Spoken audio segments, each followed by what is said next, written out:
Sun Risers Hyderabad ఒక పెద్ద shocking నిర్ణయం తీసుకుంది. ఆ విషయం ఏంటో ఈ వీడియోలో తెలుసుకుందాం. మరిన్ని ఐపీఎల్ ఇంపార్టెంట్ అప్డేట్స్ కోసం మన తెలుగు బస్ యూట్యూబ్ ఛానల్ ను సబ్స్క్రైబ్ చేసుకోండి.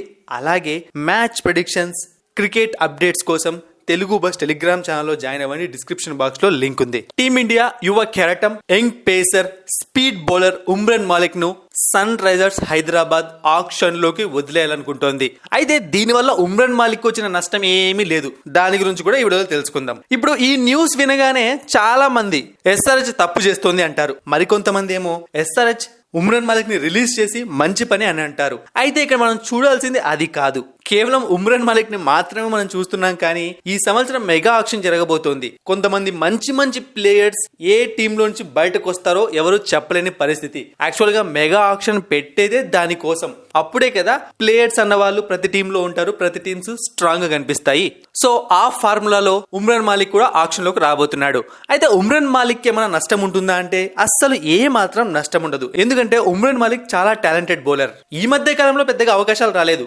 కానీ తన మెయిన్ బలం పేస్. 150 to 160 కిలోమీటర్స్ తో అతను బౌలింగ్ చేయగలడు. ఇలాంటి వాళ్లకు కరెక్ట్ లైన్ అండ్ లెంత్ పడింది అంటే ఎంత పెద్ద బ్యాట్స్మెన్ అయినా వికెట్ ఇచ్చి వెళ్ళిపోవాల్సిందే. మేబీ చూద్దాం. ఏదో ఒక టీమ్ కి మంచి పేసర్స్ అవసరం ఉండొచ్చు. వాళ్ళు అతన్ని కరెక్ట్ గా యూజ్ చేసుకోవచ్చు. ఇంకా పెద్ద బౌలర్ కూడా అవ్వచ్చు ఉమ్రాన్ మాలిక్.